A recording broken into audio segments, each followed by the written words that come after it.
Amen. Okay, praise the Lord. So, nagsimula po tayo sa unang puntos natin, that Thanksgiving honors the sovereign God. Okay? Ngayon po, para sa pangalawang puntos po natin, sa ating pong serye, talakay naman po natin that Thanksgiving humbles the self. Thanksgiving humbles the self. Ang Thanksgiving po ay nagbababa ng ating mga sarili. Kapag ka ang isang Kristiyano po, ang isang tao po ay mapagpasalamat, talagang Diyos ang naitataas. At yan po ang gusto kong bigyan ng pansin. Well, it is good, lalo na kung ngayon ka lang nakapakinig, na bago po tayo pumalaot sa ating pong second point, I mean, before we proceed, yung ating pong pinakapundasyon. Ang pundasyon po natin is about the realization of the psalmist that life indeed is full of God's benefits. Pag pinag-usapan natin ang benepisyo ng Panginoon, na kung saan hindi po maitatanggihan, bawat gising sa umaga, pagpapala. Kapag tayo po ay kakain, pagpapala po yan. Kapag tayo po ay papasok sa trabaho, pagpapala po yan. Pagka papasok tayo sa eskwela, pagpapala po yan. Kapag tayo po'y nakarating ng maayos, pagpapala po yan. Kapag tayo po'y nakauwi ng maayos, pagpapala po yan. Kapag tayo po ay napahinga, pagpapala po yan. Tayo po'y nakatulog at iningatan, pagpapala po yan. Punong-puno ng pabor ng Diyos ang buhay ng lahat ng tao, lalo na kung tayo po'y magiging mulat dito. And of course, being a believer, we should be the one na talagang nakasentro po sa katotohanan ng pabor ng Panginoon. Every day in our lives, no one can deny that we are enjoying God's benefits, that we are enjoying God's favor. And that is the reason why I can say that it is but right for us to be thankful to God. And you know, in the Bible, niliwanag po yan, in everything give thanks. In everything give thanks. Hindi sinabing in every extraordinary thing. Hindi rin po sinabing in every favorable things. Ang sabi po, in everything give thanks, for this is the will of God in Christ Jesus concerning you. Kamusta ka ba, kapatid? Alam niyo po na ang ikalulungkot ng buhay natin ay dala ng hindi natin pagpapasalamat. Ang ikalulungkot ng buhay po natin ay ang pagsentro natin sa mga hindi magandang nagiging pangyayari sa ating buhay. Why not focus your attention? Why not focus your heart, your mind sa goodness ng Panginoon? Because ang aking pong masasabi sa inyo, if we will just focus on the goodness of God in our lives, for sure, sasaya ang buhay natin. Sapagkat hindi po yan po pwedeng kontrahin ng kahit sino, na punong-puno ng pabor ng Diyos ang buhay ng bawat isa sa atin. Kahit na nga po may sakit ka pa ngayon, hindi mo pa rin maikakaila na ang Diyos napaka mapagpala pa rin sa atin. Tama po ba? Na talagang yung pangangalaga niya, yung pag-iingat niya. Diyan po ako bumilib kay Teacher Tessie.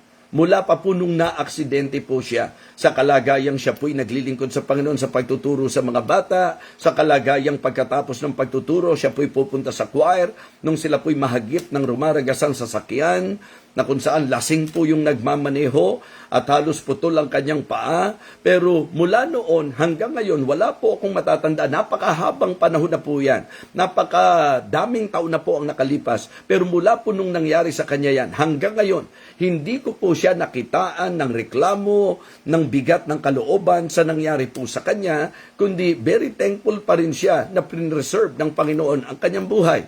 Kaya naman si Teacher Tessie po pagpapala sa marami. Kaya hindi rin po ako nagtataka kung bakit ang kanyang kabito, kasi B1, B2 po yan. Si Teacher Tessie at saka si Teacher Aida. Ayan. B1, B2 po yan. Magpinsan po yan na sobrang close, naging Christian pa pareho, kaya lalong tumibay ang kanila pong pagiging magkaibigan. And you know what? Nung si Aida po ay na-diagnose ng cancer, at na-treat na po siya, alam po natin yan, na-operahan po siya, at kung tutuusin, marami pa rin naman po siyang nararamdaman sa katawan, but the good thing about them, hindi sila naging negative sa Diyos. And in fact, makikita nyo na lalo pa silang nagpaka-faithful, kaya naman saludo po ako sa mga kapatiran natin ito. At sa ilan pa, sa mga kapatiran po natin, na sa kabila po ng may dinadalang at dinadanas na matinding karamdaman, they are still positive sa Panginoon. You know why? Ang pagiging negative, wala rin pong maitutulong yan. Hindi po ba? Mga kapatid, kung Kristiyano po tayo, panghawakan natin sa anumang sitwasyon ng buhay, huwag pag magaganda lang ang nangyari. Alam niyo po, ang Romans 8:28 ay laging totoo sa nasa kalooban ng Diyos at sa nagmamahal sa Diyos. And we know that all things work together for good to them that love God, to them who are the called according to His purpose. Isa lang ang bagay na titiyakin natin so that every experience in life, makita po natin na ito'y blessing kapag pinanghawakan natin at tiniyak natin na tayo po ay nasa kalooban ng Diyos at mahal po natin ang Panginoon. That is very important to always consider. Na talagang kapag ka nasa kalooban ka ng Panginoon, pag mahal mo ang Panginoon, wala pong coincidence mga kapatid. Ang lahat po ay magkakalakip-lakip na gagawa para po sa ikabubuti natin, ikaaayos po natin. Kaya let us develop the attitude of gratitude.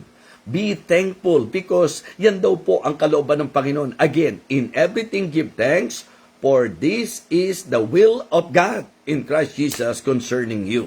At ang sabi nga po, di ba, ng psalmist, it is a good thing to give thanks unto the Lord and to sing praises unto your name, O Most High. So, ang psalmist po, ganun din po ang sinabi, mabuting bagay na magpasalamat sa Diyos. Kaya, mga kapatid, ipinagtitibay ko po sa inyo, hindi makatutulong ang reklamo, hindi makatutulong na maging bitter tayo sa buhay, pero tiyak na napakaganda ng magiging outcome kapag tayo po ay magiging mapagpasalamat. Alright? Thanksgiving humbles the self. Alam naman natin na ang mga tao po sa kapaligiran, kadalasan po mga kapatid, puno ng sarili. And because of that, mga nagkiklaim, I remember when the Lord reminded His people, ingat kayo ha, baka makalimutan nyo ang Panginoon. At pagka nagsiginhawa kayo, ang sasabihin nyo, I have gotten me this wealth, my might, diba? My strength. Yun po ang dahilan kung bakit ako nasa kalagayan ko ngayon. Please be careful. That is not right. That is not true. Because if not of God, we are completely nothing. Remember? Yes. Importante po na maintindihan po natin ito. Number 1, thanksgiving honors the sovereign God. So, second point, thanksgiving humbles the self. Okay? Yan po nagagawa ng thanksgiving. Why? Number 1, it changes our perspective. It changes our perspective. Kapag dinidevelop po natin ang pusong mapagpasalamat, okay, yung mga hindi magandang pananaw natin sa buhay, nababago. Kasi may mga tao po na parang kailangan, para maging masaya, kailangan lahat ng sitwasyon pumapabor lang sa kanya. Sinabi ko na nga po sa inyo, sa usapang kalooban ng Diyos, lahat ng pangyayari, makikita nyo in the end or along the way, you will find out, you will discover, you will realize na, for good ko pala yun. Yan ang ibig ko pong sabihin mga kapatid. Pero sa totoo lang, pagka dinevelop natin ang attitude of gratitude, yung pagiging mapagpasalamat po natin, naiiba po yung ating perspective. You know why? Kasi kapag ikinasa mo na, yung bang sinasabi nga po ng psalmist, I will offer to thee the sacrifice of thanksgiving. Kumbaga, yung mga i-offer natin sa Diyos, offer ng pasasalamat. E di syempre, para makapag-offer ka, ang magiging kaisipan mo ngayon, yung kabutihan ng Panginoon. So, yung perspective mo ngayon gumaganda because nagiging aware ka, nagiging particular ka, nagiging sensitive ka sa mabubuting bagay ng Panginoon, mga kapatid. So, liliwanagin po natin, everything about God is good. And every dealings of God sa Kanya pong mga anak ay makabubuti. Tinitiyak ko po sa inyo yan. Kaya nga, kahit ito yung palo na nararanasan natin pag namamali tayo, makakabuti po sa atin yan. Mahirap yung hindi tayo nakakaranas ng palo kapag tayo po ay lihis na, kapag mali tayo. Kaya ang palo sa usaping tama, sa usaping disenyo ng Panginoon, blessing pa rin na napapalo tayo kung kinakailangan. Kasi maraming mga anak na kung hindi napalo, hindi matitino ang buhay. Maraming mga anak na kung hindi napalo, kung hindi na disiplina mga kapatid, hindi po magtitino sa pag-aaral. So in a way, nagamit po ang pagdisiplina at pagpapalo sa kanila para magsikap sila, magpakainam sila, hanggang sa sila po'y makarating sa magandang kalagayan ngayon. The same thing is true sa atin po mga kapatid. Kaya hindi ngayon nakaranas ka ng palo ng Panginoon, negatibo na yon. No. If you will consider the purpose and the reason why kailangang paluin po tayo, blessing pa rin po yan. Kaya mga kapatid, hindi na po natin talaga para mapasubalian pa yan na ang buhay natin bilang Kristiyano, lalo na kung nasa kalooban tayo ng Panginoon, mga kapatid, talagang blessing po, buhay na pinagpala. Kaya nga, importante po ito. It changes our perspective. Na kadalasan po, ito ang problema ang maraming tao na malungkutin sa buhay, ito yung mga tao na ang highlight lagi sa buhay nila, yung nagiging pity sa sarili. Dahil wala ako nito, kawawa naman kami, 'di ba? Parang yung ganung mentality. 'Di ba? Tapos, yung idea na walang mangyayari sa buhay ko, mga kapatid, sabi ko nga sa mga taga-Shekinah, kasi witness ako how they started. Ang ibig sabihin, yung early years ng buhay nila sa ministry, witness po ako, mga kapatid.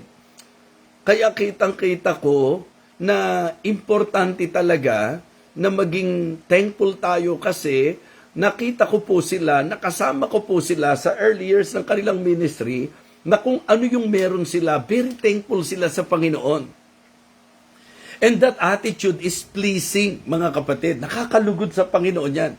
Natutuwa po ang Panginoon sa mga thankful, sa mga talagang grateful. And you know what? Ang kagandahan kasi, pag ganun yung dinidevelop natin, na sa maliit na bagay, nagpapasalamat tayo sa Diyos, lalo pong kapag ibinigay na ng Panginoon. Kasi hindi ka naman kaagad pagtitiwalaan ng Panginoon ng malaking bagay. Bakit? Kasi yung gusto ng Panginoon, makita muna na pwede kang maging katiwala kahit sa maliit na bagay.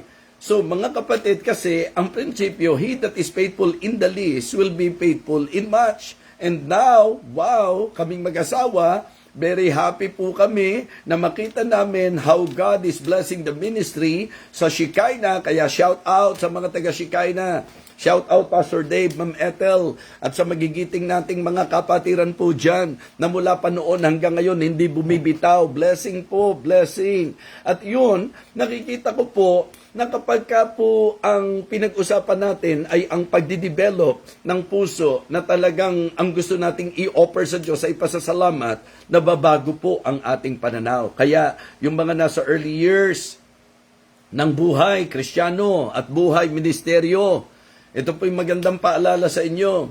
Pagka tayo po ay natutong lagi magpasalamat sa Diyos, binabago nito yung perspective natin. Aalisin ka doon sa kaisipan na tingin ko wala namang mangyayari sa akin. Tingin ko wala akong mararating. Yan. Yung mga ganyang perspective, itatama yan kapag ka ikaw ay naging mapagpasalamat sa Diyos. Amen? Yes. Tingnan nyo po, in the reality of life, those who are thankful, yun talagang mapagpasalamat. Pansinin nyo po kung ano ang resulta, kung anong outcome. Bukod sa nagiging masaya sila sa buhay, pinagtitiwalaan pa silang higit ng Panginoon kasi tuwang-tuwa ang Diyos sa mga mapagpasalamat kung paanong hindi naman siya nalulugod sa mga hindi marunong kumilala, hindi marunong magpasalamat. Sabi ko nga minsan sa usaping damdamin, pwede mo rin somehow gamiting ilustrasyon yung katayuan natin bilang tao. 'Di ba? Bilang tao, mga kapatid, importante po 'yan. 'Di ba nasasaktan tayo kapag nagbibigay tayo ng favor, hindi man lang nagpapasalamat? May mga ganun po na hindi talaga grato hindi talaga thankful. Kahit to sa mga members, matutuwa ka sa mga miyembro na very particular. Kaya nga sabi ko, yung mga miyembro na bumati kay Sophia, greetings lang po yon. But for me, it means a lot. Why? It simply means na nasa puso nyo kami, na yung pagmiministeryo sa inyo hindi baliwala, mga kapatid. Okay? Siyempre, kung may nakakaalala, may hindi nakakaalala, ba't naman ako magdudwell doon sa mga hindi makakaalala? Siyempre, doon po ako nagdudwell sa mga marunong magpasalamat, sa marunong kumilala, sa mga talagang kahit papano nagpapahalaga kung paano kang nakapagmiministeryo sa kanila. Ako po, very particular po ako dyan. Ano pong sabi ko sa church? If the church is appreciating me, I really appreciate that. Masaya po ako pag na-appreciate ako ng church. Pero kapag ka na-appreciate ng church, yung pong asawa ko, yung anak ko, na kung saan sa usapang sakripisyo sa buhay ko bilang pastor, mas malaki po ang sakripisyo nila. Kaya naman talagang nasurpresa po ang anak ko. Ako, personally, nagpasalamat ako because na-share sa akin ng anak ko na kahit wala po kami sa church. Ako po, wala ako sa church. Si Ma'am Maris po ninyo, ang anak ko lang po ang nandoon dahil hindi nga po siya po pwedeng isama. Okay? Pero mga kapatid, nakakatuwa sapagkat kahit wala po kami, in-appreciate pa rin po ang anak ko. Kaya nga sabi ko, ganun po yung damdamin nung mga pinasasalamatan. Kaya iniisip ko, ang Panginoon kaya, kasi ano ba naman yung nagawa namin? Ano po ba yung sa bahagi namin na nagawa namin sa tao? Pero ganun pa man, napaka-thankful po ng bawat isa, di po ba? Pero how much more yung Diyos? Yung ginawa ng Diyos sa buhay natin. Kaya walang nangyayari, di po ba? Kasi nga po, hindi natin natututunang maging thankful sa Panginoon. Isipin niyo po, ang Diyos napakabuti sa atin. Lahat ng pabor na meron ka, na na-enjoy mo, sa Diyos galing. Pero minsan parang nangungutangan pa ng loob ang Panginoon sa atin eh. Minsan po parang pinag-iisipan pa natin kung a-attend ba tayo o hindi. Pinag-iisipan pa natin kung ibibigay ba natin to o hindi. Pinag-iisipan pa natin. Di ba nakakahiya naman yun sa Diyos na pinanggalingan lahat ng pabor sa buhay natin? Mga kapatid, ang isang taong grato, ang isang taong puno ng pasasalamat, ang isang taong katulad ng kaisipan ng psalmist, ang kaisipan na ang iniisip niya, what shall I render unto the Lord? Ba't siya nag-iisip ng mai-offer? Ba't siya mag-iisip ng ibibigay? Kasi sabi niya, for all His benefits toward me. Sa dami ng mga benepisyo sa buhay ko. O, ikaw, kamusta ka ba? Okay? Tuwan-tuwa ka. Ang dami mong ini-enjoy sa buhay mo. Pero ang tanong, meron ka bang sacrifice of thanksgiving? Mga kapatid, sa pananaw mo ba?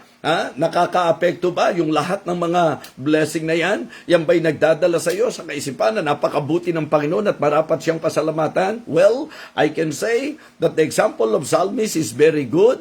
It is good to imitate. It is good to emulate, mga kapatid. It is good to somehow consider as a pattern that if we are really thankful, if we are really acknowledging God's benefits in our lives, then it is good na ganito ang maging perspective natin. So, thanksgiving changes our perspective. Not only that, mga kapatid, thanksgiving confesses our praise. Di ba yung pasasalamat natin, so iyan po yung nagpapahayag ng ating papuri. Once na ako at ikaw ay nagpapasalamat, praise po yan. Praises po yan sa Panginoon. I will offer unto thee the sacrifice of thanksgiving and will call upon the name of the Lord. Naalala ko po, yung pong sinabi po ng Bible, mga kapatid, doon sa huling talata po niyan. In the midst of thee, O Jerusalem, praise ye the Lord. Alam nyo, sa Biblia po, itinuturo na lahat ng mga may hininga, papurihan ang Panginoon. Kapag ka ako at ikaw ay nagpapasalamat, yung ating pong sacrifice, ang ating pong offer of thanksgiving, yan po ay nagpapahayag ng papuri sa Diyos. Kaya nga, tingnan nyo, no? Kaya pala maganda dinidevelop natin yung thankful attitude.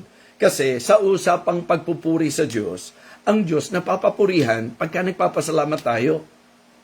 Okay? Halimbawa, naka-encounter po kayo. Mga kapatid, pakinggan nyo mabuti ito. Halimbawa, naka-encounter kayo ng tao na wala nang ginawa kundi magreklamo sa buhay.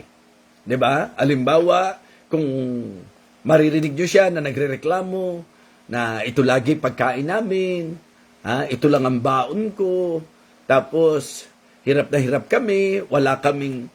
Diba, minsan, kung iisipin nyo, ano kaya ang epekto nun? Ano kaya ang pwedeng dulot nun sa mga magulang natin? Nakukuha nyo po yung point ko? Habang ikaw ay nagrereklamo sa buhay, hindi mo alam, medyo nadadamay mo sa kapintasan ang magulang mo. Kasi parang wala siyang kwentang magulang eh. Pakinggan nyo to mga Kristiyano. Dahil baka mamaya hindi natin intensyon, pero ito ang naging habit natin, ito ang naging attitude natin, na sa buhay puro tayo reklamo. Ang hindi natin naiisip, kung pinalalabas po natin na Kristiyano tayo, tapos reklamo tayo ng reklamo, para bang indirectly, sinasabi natin na hindi matuwid ang Diyos, di ba? Na para bang bad siya, na pinaranas ka ng ganyan, dahil sa karereklamo mo, kapintas-pintas tuloy, yung klase ng Diyos na meron tayo. Sa kabilang panig naman ito mga kapatid, kapag ka naman ikaw, lagi ka nagpapasalamat, napakapalad mo naman. Halimbawa lang po, di ba? Kung nagpapasalamat tayo sa buhay natin bilang Kristiyano, sino po ang isa sa medyo napaparangalan? Hindi ba yung pastor? Kapag ka tayo po ay puno ng pasasalamat, alam nyo, blessed na bless ako sa church, blessed na bless ako sa mensahe, blessed na bless ako sa... Di ba, habang ginagawa nyo po yun, in a way, napapapurihan nyo po yung pastor. Sa human level po tayo, human level. Kasi pag pinag-usapan natin ng praise sa God's level, iba po yun. Yes, tayo nagpupurihan tayo, pero yung puri natin hindi po pwedeng i-level sa kapurihang ibinibigay sa Diyos. But my illustration is very clear that if we will develop the attitude of gratitude in a way, habang nagsasalita tayo, it confesses our praise. Atin pong naipapahayag ang ating papuri sa Diyos. Kapag ka sinasabi mong masaya ka sa buhay mo, mapapapurihan ng Panginoon. Kapag ka sinasabi mong salamat sa mga blessing na ini-enjoy namin, mapapapurihan ng Panginoon. So, it confesses our praise. Kaya sa usapang Kristiyano sa church, ito ang gawin natin practice. Huwag yung pintasan, huwag yung reklamuhan, huwag bitterness, huwag po yung mga masasabi nating daing. Sana po pag nag-uusap tayo sa church para napapapurihan ng Panginoon at sino mang taong makausap natin, let us develop the attitude of gratitude. Let us always thank God. Kahit yung simpleng bagay na binigay ng Panginoon sa atin, diyan ka mag-practice. Okay? Mag-practice po tayo para sa attitude of gratitude, para sa ating thanksgiving, na kahit simpleng bagay, pag binigay ng Panginoon, pasalamatan natin. Simulan mo yan. Pag nagising ka, papurihan mo kaagad. Pasalamatan mo ang Diyos at mapapapurihan siya. Salamat po, Panginoon, naginising mo ako. Pagkakain po tayo, salamat. May kinakain po kami, Panginoon. Salamat sa lahat ng bagay. Trabaho, salamat po sa ibinigay mong trabaho. Mga kapatid, habang nagpapasalamat tayo, ang naihahayag natin kapurihan ng Panginoon. Amen? Thanksgiving changes our perspective. Thanksgiving confesses our praise. And you know what? Thanksgiving confronts our pride. Yes! Thanksgiving confronts our pride. Kasi kapag tayo po nagpapasalamat, di nasasansala po yung ating pride na katulad ng sinabi ng Panginoon. You know, the reason why the Lord reminded them, it is because of the human tendency. Let us admit the fact that we being human, we have that tendency na kapag gumanda ang buhay natin, di ba, kinukwento ko nga po sa inyo, ewan ko kung sama ng loob ang tawag natin dito or observation lang. Kasi hindi naman po nabago pakikitungo ko sa kanila Marami po akong naranasan, mga kapatid, at first, lalo na kapag po gustong, alam nyo na, medyo ma-expose, sasama sa iyo, tapos talaga namang, ang pahayag lagi, thank you po Bishop, thank you, ang laking bagay mo talaga, my friend, napakalaking bagay mo talaga. Pero, as I observe, kapag po medyo minarating na, kapag medyo masasabi nating maganda at maayos na ang kalagayan, hindi ko man po ma-judge, mga kapatid, kaya lang na-observe ko lang na medyo naiba kaysa sa dati. Mas maganda siguro kung sa Diyos po, wag nating gagawin yun. Sa Diyos po, lagi tayong maging thankful. Mula sa kalagayang walang-wala pa tayo, mga kapatid. Mula sa kalagayan na talagang, alam nyo na, ang ibig sabihin, saan ba tayo dinampot ng Panginoon? Lahat naman tayo Kaya nga ako po, lagi ko pong gustong bantayan ng sarili ko, diba? Ma'am Susan can attest to that, na wala na si BMO, talagang very expressive pa rin ako, that I am very thankful na meron pong BMO na ginamit ng Panginoon sa akin nung ako po'y mangulila kay Pastor George Claridades. Sa akin pong pastor talaga, kay Pastor George. Nung nawala po siya, kasi alam nyo, ang sarap-sarap sa buhay na kapag meron kang mga nararamdaman, meron kang napagbubuksan, at masarap din sa buhay na kapag may achievements, meron kang napagkukwentuhan, ang sarap-sarap po sa buhay noon. Mga kapatid, mga minamahal, para sa akin po, kapag ka may nararating ang tao, kapag ka siya thankful, hindi nyo mararamdaman yung medyo naiba o tumataas. 'Di ba? So, sa akin po, yan ang laging prayer ko. Lord, bantayan mo po ako. Kasi syempre, nakakaranas tayo na may mga somebody na naa-appreciate ka, pinupuri ka. Eh syempre, ang tendency niyan, medyo makalabit yung ego mo at sabihin, ang galing ko talaga. Di ba? Yung mga ganyan. Ingat po tayo dyan. Kaya nga, ang Thanksgiving, it confronts our pride. Ibig sabihin po, pagka ikaw totoong thankful ha, kasi meron pong kapag ka nagpasalamat, bibig lang po eh. 'Di ba? Pero ito po, tingnan nyo, yung pasasalamat niya tunay, I will offer to thee the sacrifice of thanksgiving and will call upon the name of the Lord. Kaya dapat po, malaman nyo na yung sacrifice of thanksgiving na yon, hindi po laway lang yon, hindi po bibig lang yon. Ang ibig sabihin po, yung what shall I render unto the Lord, nag-iisip po yun. Kaya dapat, meron tayong tinatawag na, di ba, offering, kapag tayo nagpapasalamat. Kasi ang totoo nagpapasalamat, nag-iisip ng ano ang maibibigay. What shall I render? Nakita nyo po, kaya don't just memorize that verse.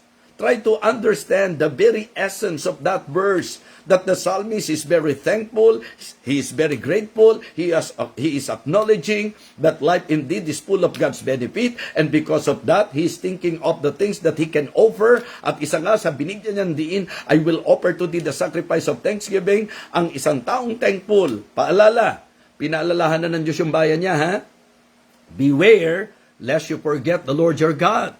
Baka pagkatapos ko kayong pakainin ng mana, baka pagkatapos na ipagtayo ko kayo ng goodly houses, baka pagkatapos na tugunan ko ang inyong mga pangangailangan, darating kayo sa punto na makakalimutan nyo ang Panginoon, at ang mas malala pa dito, yung sasabihin nyo sa inyong sarili, I have gotten me this wealth.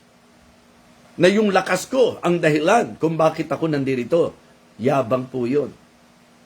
Yabang po yung ganon. Kaya ang dapat dinidevelop, the attitude of gratitude talaga, yung thanksgiving. Yun ang pinaka magandang giving. Yung pinaka the best giving is thanksgiving. Yung ang pasasalamat mo, kasi yung sakop ng pasasalamat, kasama na po dyan yung mga pagbibigay mo ng kung ano, yung mga gusto mong ipahayag sa lahat ng naging kabutihan ng Panginoon sa iyo. It confronts our pride. Diba? Kaya nga, kahit sa atin lang, members, yung bang pagkatapos ng preaching, ugaliin nyo po na talagang punta kayo sa pastor nyo, punta kayo sa nangaral, pasalamatan nyo sa pangangaral, hindi yung pagkatapos ng service, kung ano-ano na kaagad. Mga kapatid, develop the attitude of gratitude. You approach the preacher, you go to the preacher, you thank the Lord for him, you thank him for ministering to you. Sa ganung paraan, nadidevelop po yan. Minsan po, pagka ikaw ay pinagpala na, ang nagiging problema minsan ng iba, para bang nagiging kabawasan niya pag nagpapasalamat siya. Para bang kapag ka nag-thank you siya, magmumukha siyang mahinang klase at yung pinasalamatan ang natataas. Mga kapatid, yun nga po ang purpose natin. Ang purpose natin, itaas ang Diyos. Kaya natin siya pinasasalamatan because thanksgiving confesses our praise. Diba? So, yun po ang goal natin. Magpasalamat tayo para papurihan ng Diyos. Kaya yung pasalamatan nyo po ang pastor nyo, Diyos ang napapapurihan kasi siya ang tumawag sa pastor nyo. Siya po ang naglagay sa pastor nyo.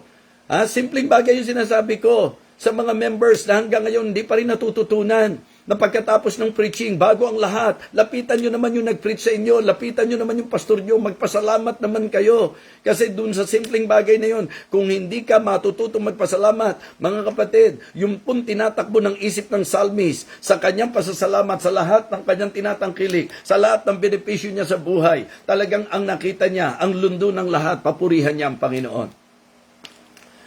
Kung ako kikilala, kasi ang pasasalamat po pagkilala.